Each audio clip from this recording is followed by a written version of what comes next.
Om Namo Bhagavate Vasudevaya.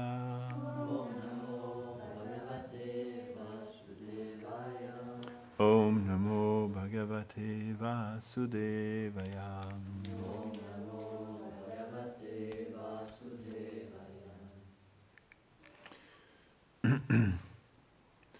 Donc nous sommes dans le 12e chapitre du premier cent, la naissance du roi Parikshit. Verset numéro 7. Matur Garbha Gato Viram Satada Brigunandana Dadarsha Purusham Kanchid Dahyamanostra Tejasa Matur Garbha Gato Viram Satada Brigunandana Dadarsha Purusham Kanchid Dahyamanostra Tejasa Matur Garbha Gato Vira Satada Bringunandana Dadarsha Purusham Kanchid Dahyamanostra Tejasa. Quand j'étais jeune, j'ai été fasciné par la poésie du Bhagavatam. Parce que j'avais beaucoup étudié les poésies françaises, Victor Hugo, Baudelaire, Verlaine et tout ça. J'avais beaucoup étudié. Et quand j'ai vu que le niveau de poésie de Shukadev Goswami, j'ai réalisé que ça valait rien la poésie de ce monde en comparaison. Ne serait-ce que dans les mots, la matière, comment c'est beau les versets en sanskrit, quoi. Et après le sens est tout autre aussi, parce que souvent les poètes font des poèmes, mais le sens n'est pas obligatoirement toujours très merveilleux. Ô Shaunaka, ô fils de Brigu, alors qu'il était dévoré par la chaleur de l'arme Brahmastra dans le sein de sa mère, le vaillant Parikshit put contempler la plus lumineuse personne suprême. Commentaire. Avec ce verset commence la réponse de Shaunaka, la réponse à Shaunaka. Par son courage naturel, Parikshit, qui était dans le ventre de sa mère, n'était pas effrayé par le feu brûlant qui se dégageait de l'arme Brahmastra d'Ashvatam. Il était un très cher dévot du Seigneur. Aussi, sa première perception visuelle des objets fut-elle la forme du Seigneur qui apparut pour le protéger. Om Agyanati Mirandasya Ganam Janam Shalakaya Chakshurunmilitam Yena Tasmai Shri Gurave Namah Shri Chaitanya Manobhistam Stapitam Yena Bhutale Swayam Rupa Kadamayam Darati Svapadam Tikam Namo Mahavadanyaya Krishna Prema Pradayate Krishnaya Krishna Chaitanya Namne Goradishe Namah Shri Krishna Chaitanya Prabhu Nityananda Shri Advaita Gadadhar Shrivasadi Gaura Bhakta Vrindam Hare Krishna Krishna Krishna Hare Hare Hare Rama Rama Rama Hare Hare Vanshakalpa Tarubhyascha Kripa Sindhubhya Evacha Patitanam Pavanebhyo Vaishnavebhyo Namo Namah. C'est intéressant parce qu'il dit que la première perception visuelle des objets que Maharaj Parikshit a eu, c'était Krishna. Parce qu'il était encore un fœtus, quoi, un tout petit bébé dans le ventre de sa mère. Et bon, quand le corps est à ce stade-là, les sens ne sont pas encore actifs, quoi. peuvent pas encore voir, ni toucher, ni goûter, c'est encore très très... Non, tu te rappelles pas? Très atrophié, on va dire. Encore très atrophié, quoi. Et petit à petit, il s'éveille, il a le corps qui commence à manifester les sens, donc petit à petit, il commence à pouvoir entendre, ensuite sentir, voir, je ne sais pas s'ils peuvent voir. Ils peuvent ouvrir les yeux, les bébés, dans le ventre, ils ouvrent les yeux ou pas? Ouais. Donc peut-être ils peuvent voir quelque chose, je ne sais pas s'ils voient tout noir, ou et logiquement ils doivent voir tout noir, parce qu'il n'y a pas de lumière. Ah ouais? En tout cas, Maharaj Parikshit, la première chose qu'il a vue, c'était Krishna, direct. Comme la naissance de Radharani, vous connaissez l'histoire? Elle ne voulait pas ouvrir les yeux, parce que la première chose qu'elle devait voir, c'était Krishna. Elle ne pouvait pas ouvrir les yeux. Donc Maharaj Parikshit, pareil. Avant même qu'il puisse ouvrir les yeux, Krishna est apparu et il a pu voir Krishna en premier. Vous imaginez quand même? Ça laisse une impression, ça a laissé une empreinte dans le cœur de Maharaj Parikshit. C'est pour ça qu'il a reçu le nom de Parikshita. Parikshita, ça veut dire celui qui recherche. Parce que depuis le jour où il est né, ensuite, pendant chaque instant de sa vie, il a simplement passé à rechercher où était cette personne qu'il avait vue, la première fois qu'il avait vu quelque chose finalement. Ça avait laissé une tellement forte empreinte dans son cœur que dès un petit enfant, il était tout le temps en train de regarder et de chercher. Donc il a reçu le nom Parikshita. Celui qui, sans arrêt, recherche.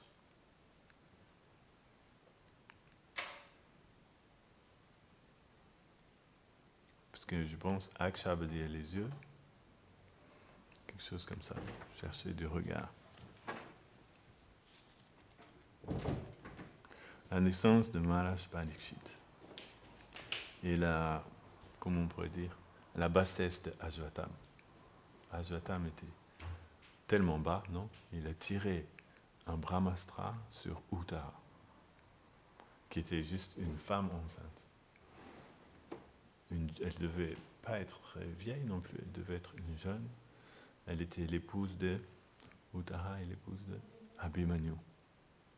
Il y avait dans le sein d'Uttara le seul descendant des Pandavas. Et comme la guerre de Kurukshetra était finie, tous les Kurus avaient été disséminés, il ne restait plus personne. Il faut savoir qu'il n'y a que 5 personnes qui ont survécu, non, c'est ça, à la guerre de Kurukshetra. Yudhishthir, Arjuna, Bhima, Nakula et Sahadev. C'est ça, non?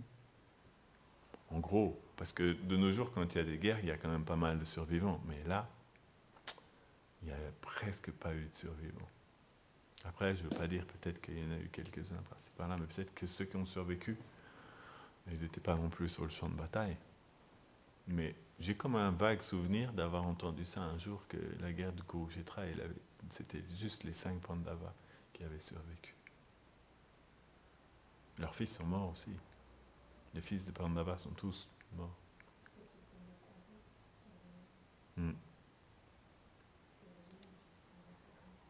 Ouais. En tout cas, c'était une guerre fratricide, on peut dire. Mais Ashvatam, il a compris qu'il restait encore une personne, des Pandus, dans le sein de Uttara. Et il a décidé de tirer une arme Brahmastra, carrément. Une arme Brahmastra, Prabhupada explique que c'est comme une bombe atomique. Ça fait beaucoup quand même. C'est quand même, il n'a pas été de main morte. Hein. Une arme Brahmastra directement. Sauf que les armes Brahmastra, ils pouvaient les diriger juste sur une personne. Aujourd'hui, la science moderne, ils ont réussi à créer des armes de cette puissance-là, la bombe atomique. Hein. Il est encore plus puissant que la bombe atomique, les bombes H. Maintenant, ils ont fait. Je ne sais pas s'ils ont déjà tiré des bombes H, mais les bombes à hydrogène. Et bon, le bombe atomique qu'ils ont tiré sur Hiroshima et Nagasaki. En quelques minutes, la ville de Hiroshima a été rasée de la carte. Et tous les habitants qui étaient là, presque 100%, 95%, ils sont morts en quelques secondes. Parce que comme les scientifiques sont un peu moins raffinés, quand ils tirent, et ça détruit tout. Mais à cette époque-là, ils pouvaient tirer des armes de la même puissance, mais juste dirigées sur une personne. Elle n'est pas tuer les autres personnes, même si vous vous trouviez juste à côté. C'était des armes très ciblées. Mais il y avait la même puissance qu'une bombe atomique. Ça voulait dire que... on pourrait se dire à quoi ça sert de tirer une arme de cette puissance-là, alors qu'une simple flèche peut tuer un homme. Non ? Pourquoi s'embêter à tirer un Brahmastra sur quelqu'un s'il suffit de tirer une flèche dessus? Ça fait pas un peu trop exagéré. C'est comme si, je sais pas. Donc, la raison, c'est que ces guerriers-là, ils étaient aussi très forts pour se défendre et pour encaisser. Si vous tiriez une flèche sur un guerrier à l'époque, ça n'allait pas le tuer. C'est pas une flèche qui allait le tuer.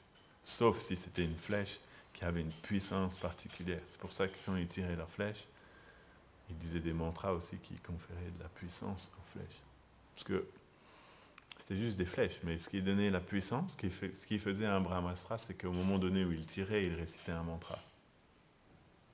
Et c'est le mantra qui donnait la puissance à l'arme. On voit dans le Mahabharata, quand il récupère des armes des différentes devas, demi-dieux, comme Shiva et tout ça, c'est sous la forme de mantras qu'ils reçoivent ces armes. C'est des mantras à prononcer. Des fois, d'une certaine manière, il faut faire. Donc c'est la puissance du son. Comme quand j'étais petit, il y avait un film qui s'appelait Dune. Vous avez connu Dune? Et c'était comme ça, à la bataille finale, c'était avec le son. Il disait un mot comme ça, et il détruisait tout avec le son, juste en disant un mot. Intéressant, hein? Ils ont trouvé ça vient des Védas. Parce que la guerre de Mahabharata, c'était exactement comme ça. C'était avec la puissance du son et des mantras. Il a tiré un Brahmastra sur Uttara. Alors que normalement, dans la culture védique, on ne tue jamais les femmes et les enfants. Dans une guerre, il ne peut pas y avoir de femmes qui sont tuées. Aujourd'hui, on tue tout le monde. Mais à l'époque, non. On ne tuait pas les femmes et les enfants. Parce qu'ils avaient quand même le respect. Mais, donc... apparition sur Terre, on peut dire, tumultueuse. Pour vous imaginer, Maharaj Parikshit, c'était un associé éternel de Krishna. Donc Krishna l'envoie dans ce monde pour qu'il puisse venir faire sa mission dans ce monde pour aider les âmes conditionnées. Mais Krishna lui a préparé une arrivée spéciale. Que dès qu'il est arrivé dans le ventre de sa mère, il s'est pris un Brahmastra direct en pleine figure. Krishna, il met ses associés quand même dans des circonstances intenses, non? C'est intense. Déjà, si on voit les Pandavas, ce qu'ils ont dû vivre, mais là, Maharaj Parikshit, il n'a même pas encore né. Déjà, Krishna lui envoie, parce que c'est Krishna qui contrôle tout, ultimement. C'est lui qui gère, tu vois, les divertissements. Intense. Pour un tout petit enfant. Ok, c'est Maharaj Parikshit, et ici Vishwanath dit que finalement il n'avait même pas peur en fait. Par son courage naturel, Parikshit, qui était dans le ventre de sa mère, n'était pas effrayé par le feu brûlant qui se dégageait de l'arme du Brahmastra d'Ajvata. Aussi petit qu'il était, il a vu le Brahmastra et a dit « Oh, pas peur !» Les Vaishnavas sont abhaya, sans peur.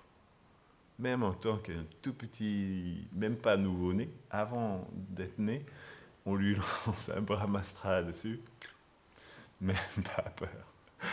Il n'y a qu'un Vaishnav qui peut, non, ne même pas être effrayé, pardon. Je voulais dire apeuré et effrayé en même temps, ne même pas être effrayé par une arme de cette puissance-là. Parce qu'il dépend 100% de Krishna. Et la raison est qu'il n'avait pas du tout à être effrayé parce que l'arme ne l'a même pas touché. Il a quand même brûlé un peu, hein, il dit, visiblement. Il dit l'arme, le feu brûlant. Est-ce que ça l'a brûlé ou pas? Je pense que Krishna l'a protégé quand même. Peut-être qu'il a senti un petit peu chaud. Il a dû voir la lumière, peut-être, du Brahmastra. Krishna est apparu directement dans le ventre de Uttara. Pas très grand, hein? C'est ça, il le dit? Il dit la taille, 20 cm? Hein? 1 pouce.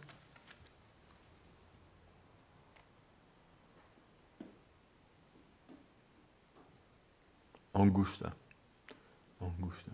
Ça, c'est 1 pouce. Matala, ça veut dire seulement. Angushta matala. Juste la taille d'1 pouce. Amalam. Angushta matra amalam. Amalam veut dire qu'il était immaculé. Amala, ça veut dire qu'il n'a pas de tache. Comme le Amala Purana, c'est le Srimad Bhagavatam. Angushta matram, juste la taille d'1 pouce. Mais il était immaculé. Krishna, il est expert. Tu vois, il y a une arme Brahmastra. Il faut arrêter l'arme Brahmastra, il apparaît sous la forme d'1 pouce.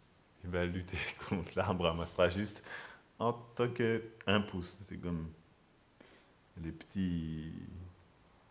Je sais pas comment on appelle ça. Hein? Figurine, voilà, comme ça. J'allais dire Lilliputien. Petit bonhomme comme ça.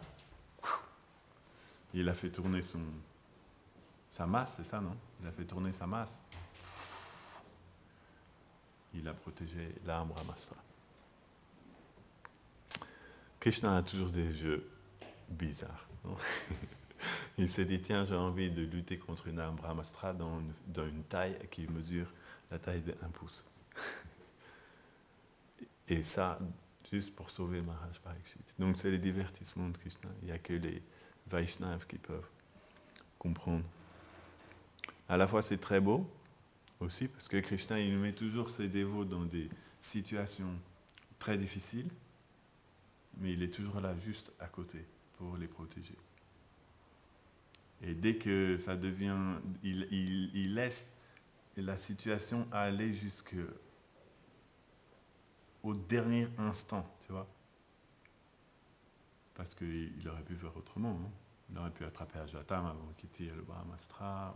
Mais Krishna, il aime toujours amener les choses jusqu'à l'extrême dernière limite, tu sais. Toujours. Dernier moment, Krishna apparaît, il enlève le Brahmastra. Ça a dû durer l'espace une fraction de seconde. Hein. Parce qu'un Brahmastra, ça doit quand même aller vite quand même. Si c'est tiré sous la forme d'une flèche, ça va quand même vite une flèche, tu vois. Donc il faut... Tout ça, ça a dû se passer comme ça. À moins qu'il l'a vu au ralenti. Tu sais, comme dans les films, quand on arrive au moment crucial, ça passe au ralenti comme ça. Krishna, dans les divertissements de Krishna, le ralenti aussi est quelque chose qui existe. Parce que Krishna est le danseur suprême. Tu sais, quand tu danses, il faut savoir dans la danse, des fois, faire des ralentis. Tac. Tout d'un coup, tu prends au ralenti. Ça, si tu vois la danse classique et tout ça, comme ça se passe, des fois, ils vont très vite, et puis tout d'un coup, tac, ils s'arrêtent, et ça devient comme ralenti. Et après, ils reprennent. Pourquoi? Parce que dans le mouvement ralenti, il y a une beauté aussi. Il faut savoir que dans les divertissements de Krishna, il y a aussi beaucoup de ralentis. C'est-à-dire que quand Krishna se promène à Vraj, tu vois, tout d'un coup ça peut passer au ralenti et là tu vois la beauté des détails dans le ralenti. Tu peux voir la beauté du mouvement, par exemple, des pieds de Krishna sur le sol. Parce que dans la vie de tous les jours, tu vois quelqu'un marcher, tu ne vois pas obligatoirement la beauté de quel est le mouvement que fait son pied. Non? Parce que ça va trop vite. Ça va trop vite. Mais si ça passe au ralenti, là tu peux voir. Parce qu'en fait, quand Krishna pose son pied sur le sol, la façon dont le pied se pose, et ensuite il va se relever, tout ça c'est un spectacle incroyable. Donc par la nature même de l'énergie spirituelle, des fois, les Vaishnavas, ils peuvent percevoir les choses au ralenti. Ou bien quand Krishna danse, tout d'un coup, ils peuvent se mettre... Ça va danser tout doucement comme ça. Son écharpe va tourner doucement. Tu vas voir tout le mouvement de l'écharpe, ses cheveux, tous les détails comme ça. Ça devient très merveilleux. Donc, il est... Et même dans notre monde, ça existe. Parce que j'ai eu cette expérience dans ma vie, des fois des moments qui sont très rapides, mais je les ai, moi, perçus au ralenti. Parce que c'était des moments très intenses aussi. Je me rappelle quand je construisais l'appentis, tu sais, le toit au-dessus du Kund là-bas. Il n'y avait pas d'eau dans le Kund. C'est-à-dire le Kund était creusé, déjà il était fait en béton, mais il n'y avait pas d'eau. Et moi j'étais en haut, tu vois, sur les poutres du haut là, en train de fixer les autres poutres dans l'autre sens. Donc pour marcher, on avait mis des planches. Donc ça faisait quand même la hauteur de l'appentis plus la hauteur du bassin, j'étais au-dessus d'une bonne hauteur. Et je marchais sur ma planche comme ça, au bout d'un moment tu deviens habitué. Tu fais plus attention que tu es en haut de l'appentis. Et je suis arrivé sur le bout de la planche, tu sais, quand c'était comme ça, la planche était là, et moi je suis arrivé là. Et tout d'un coup, j'ai senti, tiens, ça descend. J'ai vu tout d'un coup, et là c'est passé au ralenti. J'ai vu que je commençais à descendre, j'ai vu que mes pieds commençaient à passer dans le trou, tu sais, entre les... C'est des carrés comme ça. J'avais vu que je commençais à rentrer dans le trou. J'ai dit, wow, là, il faut faire quelque chose. C'était vraiment passé au ralenti. Krishna n'est pas apparu dans mon cœur sous la forme d'un pouce, mais j'ai eu le réflexe, je suppose que c'est lui qui me l'a dit, parce que je ne me suis pas dit, tiens, il faut que je fasse ça, mais j'ai ouvert les bras. Clac, je me suis retenu entre les deux pouces, comme ça. Mes pieds dans le vide. Donc il m'a presque rien arrivé, j'ai eu juste un petit peu mal au bras, même pas trop, un peu égratigné. Mais j'ai vraiment vécu ce moment-là comme un moment de ralenti. Et c'est quelque chose qu'il y a beaucoup dans les divertissements de Krishna. Krishna fait comme ça. Des fois, il va très très vite, si vite que tu ne peux pas voir. Quand il dansait avec toutes les gopis, non, dans la danse rasa, il allait tellement vite qu'à lui tout seul, en fait, on avait l'impression qu'il était à chaque endroit à la fois. Comme quand on prend un bâton. Un bâton, tu sais, en feu. Dans la nuit, si tu fais un feu de camp, quand j'étais petit, on faisait beaucoup ça, les feux de camp, la nuit. Puis tu fais tourner avec un bâton. Tu prends un bâton comme ça, tu le mets dans le feu. Quand tu fais tourner, ça fait un cercle en feu. Si tu fais tourner très vite, tu ne vois plus. Ça fait un cercle continu, quoi. Et quand Krishna dansait dans la danse rasa, ça faisait pareil. Il allait tellement vite, bien beaucoup plus vite encore qu'un bâton qui tourne. Une telle vitesse qu'il était en fait présent à chaque endroit. On pourrait se dire c'est ok, parce qu'en plus en chaque lieu il dansait d'une façon différente. C'est une manière de voir la chose. Une autre vision est que Krishna s'est multiplié à ce moment-là. C'est une forme particulière des émanations de Krishna. Quand Krishna se multiplie, mais là, il se multiplie en autant de formes exactement les mêmes. C'est pas des formes différentes, c'est des formes exactement pareilles. Donc les deux sont vrais à la fois. Différents acharyas nous expliquent les choses de différentes manières. Il faut savoir que quand le Seigneur Chaitanya Mahaprabhu dansait aussi, c'est la même comparaison que Krishnadas Kaviraj Goswami il dit. Il dansait tellement vite qu'on aurait dit un bâton enflammé qui tourne comme ça. Le Seigneur Chaitanya, il tournait sur lui-même à une vitesse incroyable. On dit en anglais like a firebrand. Je ne sais pas comment on dit en français. Mais firebrand, c'est ça, c'est un bâton enflammé qui tourne. Comme tu sais, les cracheurs de feu, là, des fois ils ont des bâtons avec du feu de chaque côté, là, puis ils font tourner. Quand le Seigneur Chaitanya Mahaprabhu dansait, c'était aussi comme ça. Il dansait à toute vitesse, et pareil, à certains moments, paf, ça passait au ralenti. Quand il tombait, par exemple, il perdait son équilibre. Et là, tout le monde voyait qu'il a perdu son équilibre, tu vois, parce que quand quelqu'un arrivait comme ça, c'est sûr qu'il ne va pas réussir à se relever. Quoique, avec Krishna, on ne sait jamais, mais il perd son équilibre et tous les dévots, ça coupait le souffle de tous les dévots. Elle se dit, wow, qu'est-ce qui va arriver? Et là, Mahaprabhu tombait sur le sol. Quand Mahaprabhu tombait sur le sol, ça faisait des secousses, tu vois. Le sol tremblait. Et s'il y avait des cailloux là, ils éclataient. Il a été protégé. Jamais le corps de Mahaprabhu n'était blessé. Pourtant, il tombait tout le temps sur le sol. Vous savez pourquoi? Non, il y avait une protection spéciale. C'est Mère Sachi. Mère Sachi, elle avait une prière constante. Quand elle voyait, c'est à Shantipur, quand le Seigneur Chaitanya dansait, comme ça, il tombait sur le sol. Mère Sachi priait, s'il te plaît, faites que son corps ne soit pas blessé. S'il te plaît, faites que son corps ne soit pas. Ainsi, par la prière de Mère Sachi, il était protégé. Même s'il tombait, il n'était pas blessé. C'est elle qui protégeait par sa prière. Incroyable, hein? Et donc par cette prière-là, Mahaprabhu était toujours protégé. Parfois aussi, parce que les dévots étaient très rapides, le Seigneur Nityananda arrivait, hop, il les retenait au dernier moment, là où il allait s'écrouler sur le sol. Nitya est arrivé, il passait comme ça en dessous, il attrapait avec ses mains les épaules de Mahaprabhu, comme ça, il ne touchait même pas le sol. Et il le relevait.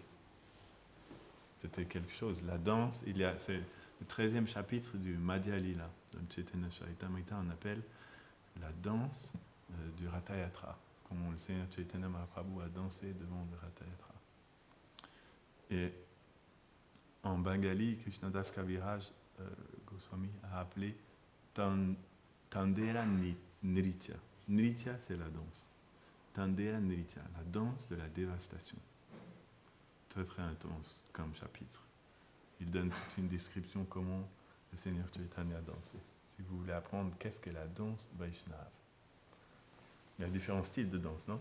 La danse de Vraj, c'est une autre danse, mais la danse de Gaura Lila de Mahaprabhu, c'est un autre style de danse. Là, vous pouvez voir quelles étaient les figures que Mahaprabhu faisait. Et quelque chose qu'il faisait très souvent, tourner sur lui-même, comme ça. Comme tu sais, les danseurs classiques, ils peuvent tourner sur eux-mêmes presque à l'infini. Ils peuvent faire 10, 20, 30, 40 tours comme ça. Ils ont une technique. J'ai un ami à New York, Jai Jagannath, il est danseur de ballet professionnel. Et après, il est devenu dévot. Et donc, il danse. Mais il danse comme un danseur classique, tu vois, dans les kirtans. Il fait toutes les figures du ballet classique dans les kirtans. Et des fois, il fait ça. Il tourne sur lui-même comme ça. Et toi, tu vois juste tchac, tchac, tchac, tchac, tchac.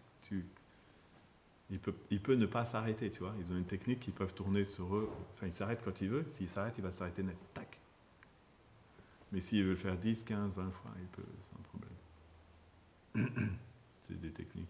Le Seigneur Chaitanya Mahaprabhu, il tournait aussi sur lui-même comme ça. Et quand tu tournes comme ça sur toi-même, tu peux commencer à faire plein de figures.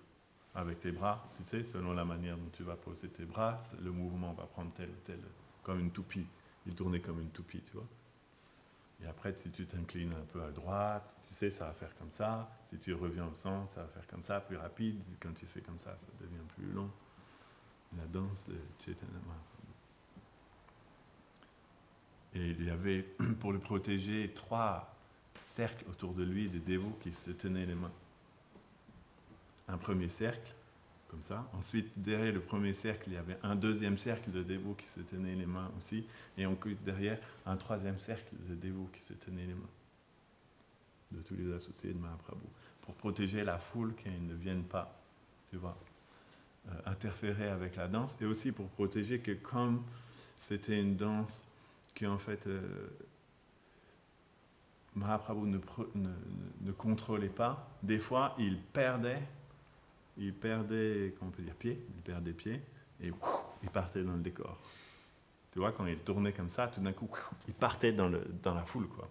Tu tournes, tu sais, comme tu sais, quand on fait comme ça, là, on se tient, tu tournes très très vite, si tu lâches, des fois on fait ça, dans des kirtans, quand il y a beaucoup de place, des fois on fait ça, on rigole, on tourne très très vite, après on se lâche, et les 2 dévots partent comme ça, tu pars dans les autres dévots.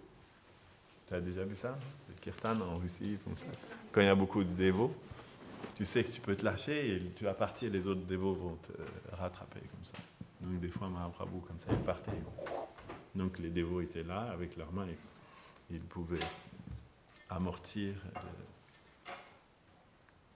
Seulement lui, il ne contrôlait pas. Ce n'était pas sous le contrôle. Il ne se disait pas, tiens, maintenant je vais faire cette figure-là, tiens, maintenant je vais faire cette figure-là. C'était son sentiment qui le faisait danser. Prakashananda Sarasvati, il lui a demandé un jour, le chef des sannyasis Mayavadis, il lui dit, pourquoi est-ce que tu danses comme ça, avec des frénétiques dans la rue? Tu es un sannyasi, normalement les sannyasis ils sont très sobres, ils étudient le Vedanta et ils restent bien calmes. Mais toi, pourquoi tu danses comme ça? C'était vraiment très très intense la danse de Mahaprabhu. Pourquoi tu fais ça? Et le Seigneur Chaitanya lui a répondu, ce n'est pas moi qui fais ça. Il dit, je ne suis pas en train de me dire, tiens, je vais faire un effort pour danser. Je ne fais rien du tout. Il dit, mais le problème, dès que je chante ce mantra, mon maître spirituel m'a dit, tu dois chanter toujours ce mantra-là. Non? Quand j'ai rencontré mon maître spirituel, Ishvara Puri, il m'a regardé, il m'a dit, toi, tu es trop stupide pour étudier le Vedanta Sutra. Chante juste Hare Krishna. Et j'ai pris cette instruction de mon maître spirituel sur ma tête. Et il dit, quand j'ai commencé à chanter, des symptômes sont manifestés dans mon corps. Je commençais à pleurer, mon corps tremblait, à tel point que je suis devenu perplexe. Et le lendemain, je suis retourné voir mon maître spirituel, Ishvara Puri, et je lui ai dit, quel genre de mantra est-ce que vous m'avez donné?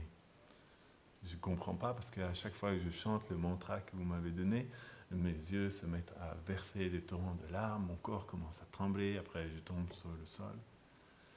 Peut-être il y a un problème dans le mantra que vous m'avez donné. Et Ishvara Puri lui dit, non, ne t'inquiète pas, c'est tout à fait normal. Il dit, c'est le symptôme du mantra, du Mahamantra. Quiconque le chante, ces symptômes-là vont se manifester dans son cœur et dans son corps. On appelle Anubhava. Dans l'extase, quand quelqu'un expérimente l'extase spirituelle, on appelle Bhava. Le Bhava se manifeste en 5 sous-divisions, dont une des sous-divisions est Anubhava. Ce sont les choses extérieures qui vont se manifester. Par exemple, le fait de danser. Mais ce n'est pas une danse comment on dit,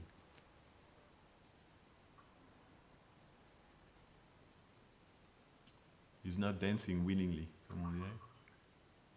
Ce n'est pas une danse volontaire, voulue. Ce n'est pas une danse voulue. Il a dit, donc voilà. Mon maître spirituel m'a dit, non, non, ne t'inquiète pas, continue toujours comme ça. Juste chante ce mantra. Tu es très fortuné, en fait. Il a dit, tu es très, très fortuné, c'est très bien, ça se passe comme ça, continue. Il dit, voilà, l'instruction que j'ai reçue de mon maître spirituel, il n'a jamais revu Ishvara Puri après. C'est la seule instruction que lui a dit son maître spirituel, donc il dit, je continue. Hein. Et Prakashananda Sarasvati, ils respectaient tous Ishvara Puri, c'était quelqu'un qui était très très respecté parmi les sannyasis Vaishnavas, donc il ne pouvait rien dire à ça. Et le Seigneur Chaitanya lui a dit, donc voilà, le problème c'est que dès que je commence à chanter, mon corps se met à danser. Et je ne fais aucun effort, mais il danse tout seul. Même si je veux l'empêcher de danser, il ne m'écoute pas, il continue à danser. C'est ça la danse de Chaitanya, la danse du Seigneur Chaitanya. Et donc il y a plusieurs endroits dans le Chaitanya Charitamrita et dans le Chaitanya Bhagavat où il y a des kirtans qui sont décrits. Dans le Chaitanya Bhagavat, il y a des kirtans incroyables aussi. Vrindavandas Thakur décrit en détail.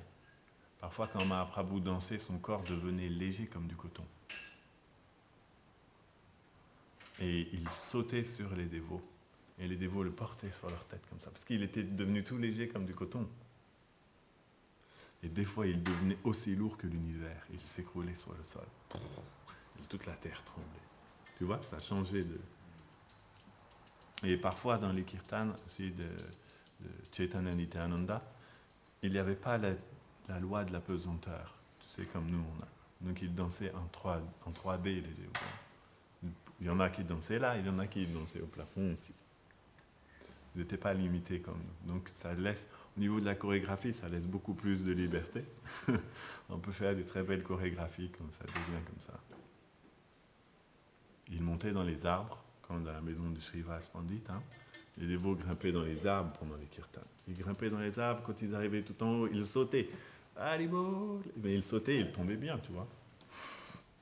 Ça faisait partie de la danse aussi.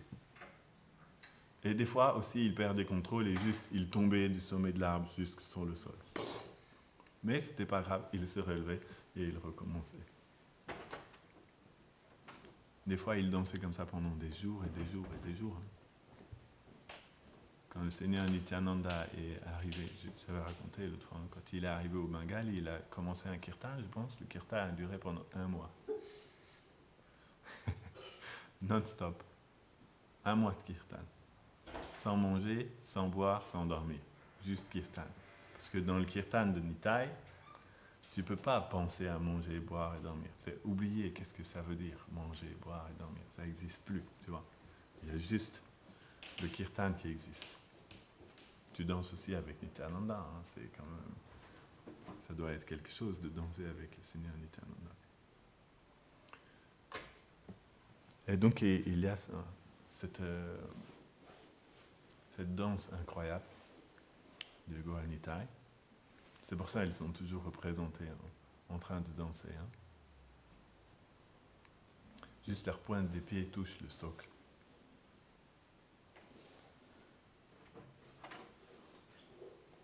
Gorangera Madhurya Lila Jara Karne Praveshila Hridaya Nirmala Belota. C'est la grâce que nous ont donnée Radha et Krishna. Parce que Radha et Krishna, pour dire la vérité, ils sont complètement inaccessibles. Bhaktivinoda Thakur explique, c'est pas la peine de croire que vous allez réussir à atteindre Radha et Krishna, parce que par définition, ils sont inaccessibles. Personne ne peut atteindre une pureté suffisante pour atteindre les divertissements de Radha et Krishna. Les seules personnes qui peuvent être dans les divertissements de Radha et Krishna sont leurs associés éternels. C'est impossible à quiconque d'autre d'atteindre cette sphère-là, parce que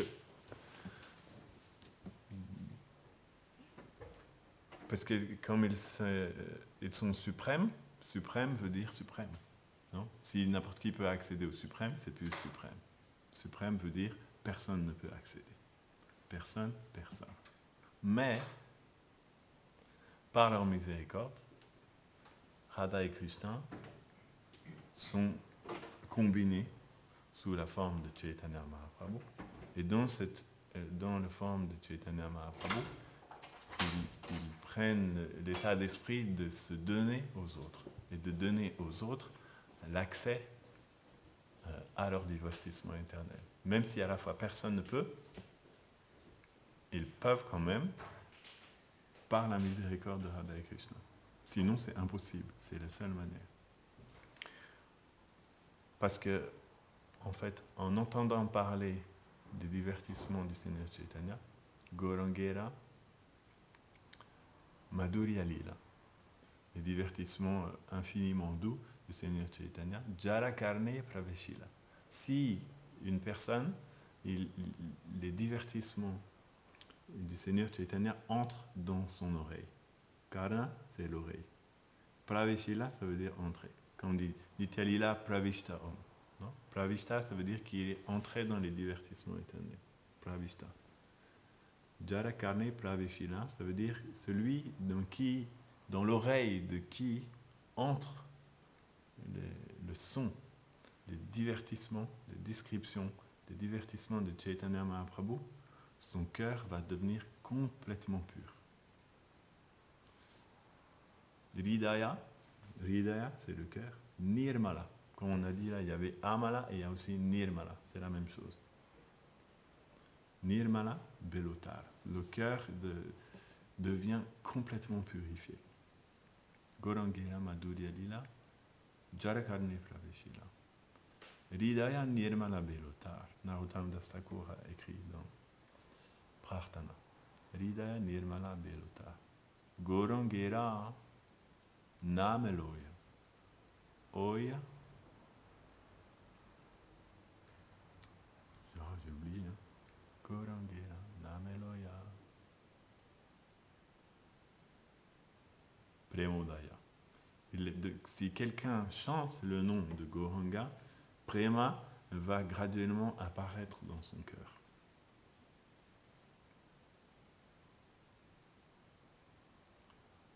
C'est ça le secret. Et c'est un chant très secret de Narottam Das Thakur qu'on appelle Gorangera Dutipada.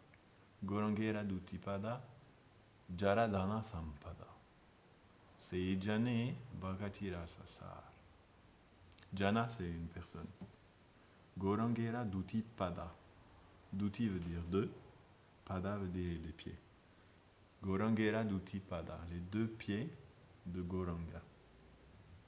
Vous connaissez Goranga, en sanskrit, on rajoute, en bengali, quand on rajoute à la fin era, ça veut dire le possessif. Comme le S apostrophe anglais, non? Les deux pieds de Goranga. Goranga, Gorangera. Krishna, Krishnera. Krishnera Nityadas, le serviteur de Krishna. Gorangera, les deux pieds du Seigneur Chaitanya. Quiconque fait des deux pieds du Seigneur Chaitanya son trésor, cette personne, Narottam Das Thakur dit, a tout compris. Il a compris l'essence, c'est Jane Bhakati Rasasar. Il a compris l'essence du service de dévotion, de la voie de la dévotion. Celui qui a fait des deux pieds de Goranga son trésor. Il explique ça. À une telle personne, tout va être révélé dans son cœur. Juste question de temps. C'est la bénédiction spéciale de Mahaprabhu. Ainsi, notre progrès dépend à quel point nous pouvons devenir absorbés en Goranga. Celui qui devient absorbé en Goranga, Gorangera Rasarnave, c'est Taranga Dubi Dubi. C'est joli la phrase, non? Dubi Dubi. Dubi Dubi, ça veut dire couler. Dubi Dubi. Tu coules sous l'eau. Taranga, c'est la vague. Quiconque plonge dans l'océan, Gorangera Rasarnave, dans l'océan des sentiments du Seigneur Goranga, et coule dans cet océan, dans le cœur de cette personne, Radha et Krishna apparaissent. C'est comme ça que se passe l'apparition de Radha et Krishna dans le cœur. Il faut plonger en Goranga et tout le reste devient accompli. Narottam Das Thakur explique ça. Moi, je répète, mais j'aime bien ces paroles de Narottam parce qu'elles nous donnent un espoir que même ce qui est impossible devient possible. On appelle en sanskrit Agata Gatana.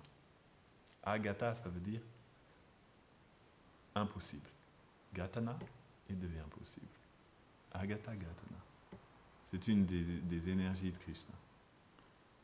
Une des énergies de Krishna qui rend l'impossible possible. Donc même si par cette énergie, même s'il est impossible d'atteindre Radha Krishna, par cette énergie Agata Gatana, c'est quand même possible. Par la miséricorde de Goranga. C'est eux qui rendent cela possible en